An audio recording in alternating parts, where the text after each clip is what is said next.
زانی کو جو دنیا میں سب سے پہلا عذاب ملتا ہے نا، وہ یہ ملتا ہے کہ اس کو اس گناہ کا چسکا لگ جاتا ہے. وہ زنا کرتا ہے یہ سوچ کے کہ صرف ایک دفعہ کروں گا، لیکن یہ ہمیشہ سوچ سوچ کے کرتا رہتا ہے، اور اسی حال میں اس کی موت آ جاتی ہے. زانیوں میں مرتا ہے وہ. یہ بہت بڑی بھول ہے کہ میں ایک دفعہ گناہ کر لوں پھر توبہ کر لوں گا. اور یہ شیطان اس لیے کرواتا ہے، یار دیکھیں تو صحیح اس گناہ میں لذت کیسی ہے، ذائقہ کیسا ہے. ایسی اللہ کی طرف سے اس پر پھٹکار برستی ہے نا زانی پر، وہ تڑپتا ہے کہ مجھ سے چھوٹ جائے. کسی کو اللہ توفیق دے دیتے ہیں، لیکن عام طور پر کیا ہوتا ہے، گیا بس. اتنا مشکل ہوتا ہے پھر اس کو اس دلدل سے نکلنا. اللہ کہتے ہیں اب گند میں منہ مارا ہے، گند میں رہو. اب گند کھایا ہے نا، اب گند کھایا تو اب گند میں رہو. پھر گندگی میں اس کو مزہ آتا ہے پھر وہ. اس لیے اللہ کا واسطہ جن لوگوں سے زنا نہیں ہوا، اللہ کا واسطہ کبھی بھی اس گناہ کے قریب مت پھٹکو. اللہ نے یہ نہیں کہا کہ زنا مت کرو، اللہ نے کہا ولا تقربوا الزنا، زنا کے قریب مت جاؤ. قریب کیسے قریب جاتا ہے انسان؟ آپ کے گھر میں کوئی رشتہ دار جوان لڑکی آ گئی ہے یونیورسٹی کی، کالج کی، آپ گھر سے باہر نکل جاؤ.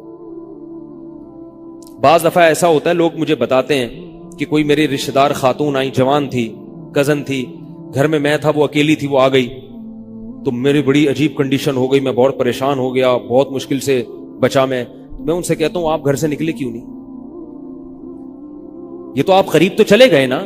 جب ایک جوان لڑکی آپ کے گھر میں آئی ہے، آپ کو اس وقت گھر میں نہیں ہونا چاہیے، نکل جاؤ وہاں سے. ایسے دور بھاگو زنا سے، اتنا دور بھاگو. انبیاء ایسے ہی کرتے تھے، تبھی تو بچتے تھے. وہ جتنے بزرگان دین گزرے ہیں، وہ یہ نہیں کہ زنا نہیں کیا، وہ ہمیشہ زنا سے دور بھاگے. ہمارے استاذ نے ایک واقعہ سنایا تھا ہمیں، کتابوں میں یہ واقعہ لکھا ہے کہ ایک طالب علم تھا، پرانے وقتوں کی بات ہے، رات کو مسجد میں چراغ لے کے مطالعہ کر رہا تھا. پہلے زمانے میں لائٹ وائٹ تو نہیں ہوتی تھی، گاڑیوں کے سفر نہیں تھے، اونٹوں کے سفر تھے، تو مسافر لوگ بعض دفعہ آ کے مسجدوں میں ٹھہرتے تھے. تو اس نے دیکھا کہ ایک جوان لڑکی ہے، پردے میں ہے لیکن خوبصورت جوان لڑکی. وہ آئی اور اس سے کہنے لگی کہ میں راستہ بھٹک گئی ہوں، مجھے ایک رات مسجد میں گزارنے دے دو. واقعی یعنی صحیح تھی، وہ اسی طرح ہوا تو کہیں بھٹک گئی تھی. شہر میں بھی بعض دفعہ لوگ بھول جاتے تھے نا کہ راستہ بھٹک جاتے تھے. اب یہ پریشان تھا کہ میں اس کو رات کو اگر پناہ دیتا ہوں تو مجھے شیطان برگلائے گا، اور اس لڑکی کو اگر میں پناہ نہیں دیتا تو یہ کہاں جائے گی رات کو، کوئی اور اس کی عزت سے کھیلے گا. تو اس نے بہرحال اس کو ٹھکانہ دے دیا، اس کو کہا کہ آپ ادھر اس طرف جا کے سو جائیں. نتیجہ کیا نکلا ہے کہ وہ لڑکی اس کو دیکھ رہی تھی، یہ کرتا کیا ہے، اس کو بھی اپنی عزت کا ڈر تھا نا کہ کہیں یہ دست درازی نہ کرے. تو یہ نوجوان جس چراغ میں مطالعہ کر رہا تھا، مطالعہ کرتے کرتے اس کی آگ میں اپنی انگلی لے کے جاتا اور اس کو جلاتا. جیسے ہی وہ جلنے لگتی تو اس انگلی کو واپس کھینچ لیتا، ایک دم تپش آگ لگتی نا، واپس کھینچتا.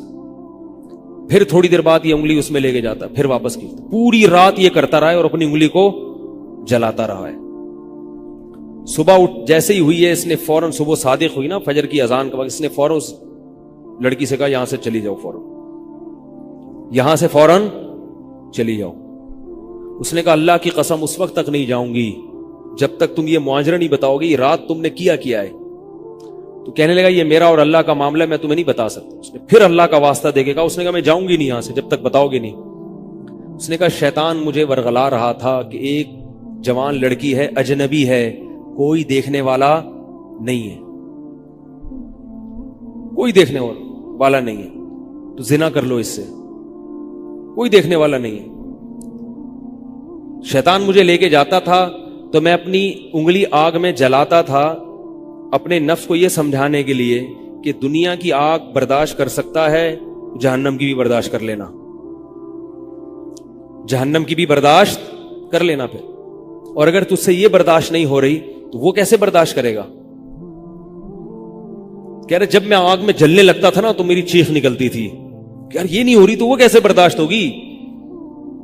حدیث میں آتا ہے جہنم کی آگ دنیا کی آگ سے 70 گنا زیادہ گرم ہے، 70 گنا زیادہ گرم. جب نبی صلی اللہ علیہ وسلم نے صحابہ کو یہ بات بتائی ترمذی کی حدیث ہے کہ صحابہ کے سینے سے رونے کی ایسے آوازیں آنے لگی جیسے ہانڈی کھولتی ہے، ایسا روئے صحابہ، حالانکہ صحابہ گناہوں سے بچتے تھے، اتنا روئے ہیں کہ سینے کے جیسے ہانڈی کھول رہی ہوتی ہے ایسے ان کے سینے سے رونے کی آوازیں آئی ہیں۔ اور عرض کیا واللہ انہا لکافیۃ یا رسول اللہ، یا رسول اللہ یہ دنیا کی آگ بہت تھی عذاب دینے کے لیے، اللہ نے اس کو بھی 70 گنا زیادہ گرم کیا ہے۔ تو اس نے کہا کہ میرے دل میں گناہ کا خیال آتا تھا، میں کیا کرتا تھا، اپنے آپ کو جلاتا تھا جب چیخ نکلنے لگتی۔ تو اس طرح پوری رات میں نے اپنے نفس کو روکا ہے گناہ سے، تو تقوی کی برکات ہوتی ہیں۔ اس لڑکی نے کہا، اب گھر میں جا کے اپنے والد سے کہا کہ میں اگر نکاح کروں گی تو صرف کس سے کروں گی، اس نوجوان سے، عفیف اور پاک دامن ہے۔ تو کتابوں میں لکھا ہے کہ اس کے باپ نے اس کا نکاح دیکھو حرام سے بچایا، اللہ نے حلال طریقہ رکھ دیا۔ تو جو بھی زنا سے بچتا ہے نا، یاد رکھو جیسے زنا کرنے کا عذاب بہت سخت ہے، ایسے ہی کسی کو زنا کا موقع ملے اور وہ بچ نکلے اس کا ثواب بھی بہت زیادہ ہے۔ تاریخ میں جن ہستیوں کو بھی زنا کا موقع ملا اور انہیں نے موقع ملنے کے باوجود زنا نہیں کیا، ان کو اللہ نے دنیا میں بھی بہت نوازا ہے۔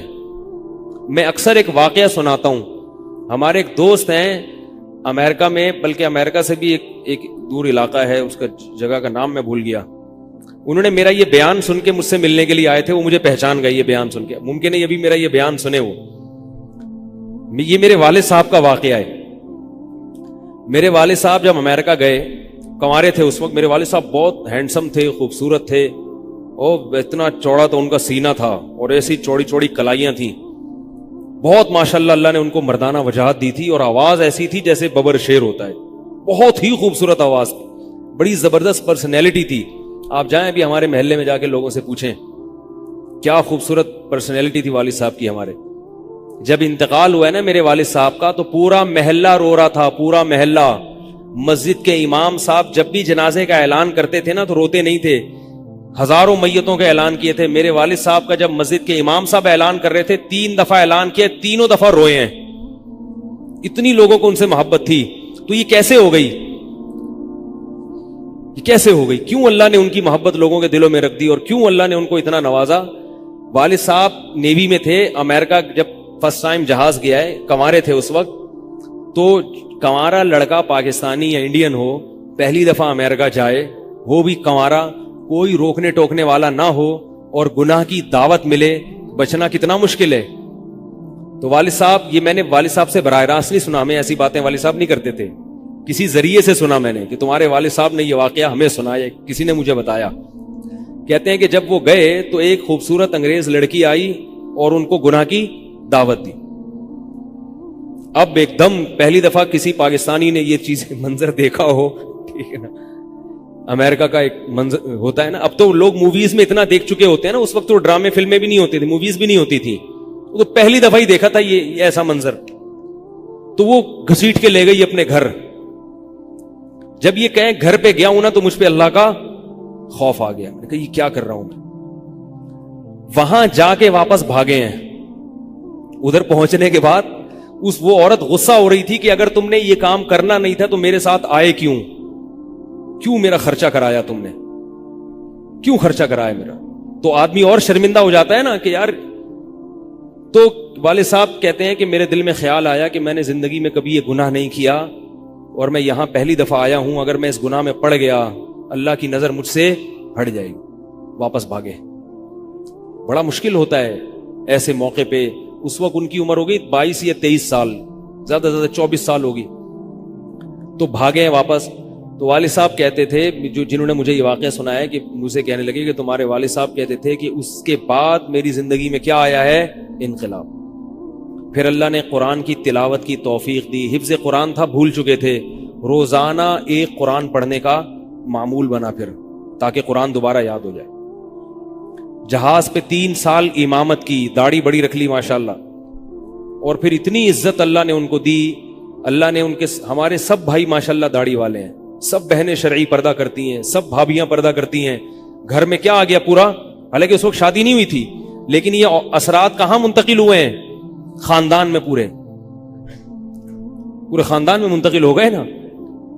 انتقال ہوا تو جنازہ میں نے پڑھایا والد صاحب کا. اگر اللہ نہ کرے اس برائی میں پڑ جاتے, ہمیں پتا چلتا کہ ہمارا باپ ایسا ہے, تو ہم ایسے ہوتے. ویسے تو ابھی بھی کوئی اتنے نیک نہیں ہے, لیکن گیٹ اپ تو ہے نا. گیٹ اپ تو اللہ نے مولویوں والا دے دیا نا, تھوڑے تھوڑے تو دیکھنے کی حد تک تو نیک بنا دیا نا. ایسے نہیں ہوتے ہم. تو یہ جو برکات ہیں یہ نسلوں میں منتقل ہوتی ہیں. نسلوں میں اتنی عزت دی اللہ نے, اتنی عزت دی تھی کہ انتقال کے وقت محلہ رو رہا تھا, پورا محلہ رو رہا تھا انتقال. اور بہت سے لوگوں نے والد صاحب کی قبر کے پاس نہ جگہ گھیر لی تھی کہ ہم یہاں دفن ہوں گے. حالانکہ مسجد کے امام نہیں تھے, کچھ بھی نہیں, کوئی ایسی شخصیت نہیں تھے کہ وہ کوئی مقتدی اور رہبر سمجھے جاتے ہوں. تہجد کا معمول تھا, تلاوت کا معمول تھا, اور میں نے خود بھی کئی دفعہ نوٹ کیا, ایسا لگتا تھا ان کے منہ سے خوشبو آتی ہے, ایسا محسوس ہوتا تھا. ایسا اللہ نے, کیونکہ تلاوت بہت زیادہ کرتے تھے. جب انتقال ہوا ہے نا جس دن, اس دن بھی آدھا گھنٹہ تلاوت کر کے اٹھے. گھر میں ان کا معمول تھا, گھر میں آنے کے بعد آفس سے جب گھر میں آتے تھے نا, سب سے پہلے نہا کے, عجیب ان کے معمول تھے, نہاتے لازمی تھے روزانہ. اور چونکہ فوجی تھے نا, تو فوجیوں کی جو ایک روٹین ہوتی ہے نا, وہ تبدیل نہیں ہوتی. اب جب فوج میں تھے تو گرم پانی سے نہانے کی عادت تھی, تو جون میں بھی گرم سے ہی نہاتے تھے. ہم کہتے, اب والد صاحب سے کہتے گرمی ہو رہی ہے, لیکن وہ ایک روٹین ہوتی ہے نا فوجیوں کی, بس وہ آنا ہے, دھوتی پہنی, غسل خانے میں چلے گئے, پانی گرم پہلے کیا, اپنا کام سارا خود کرنا, کسی سے کام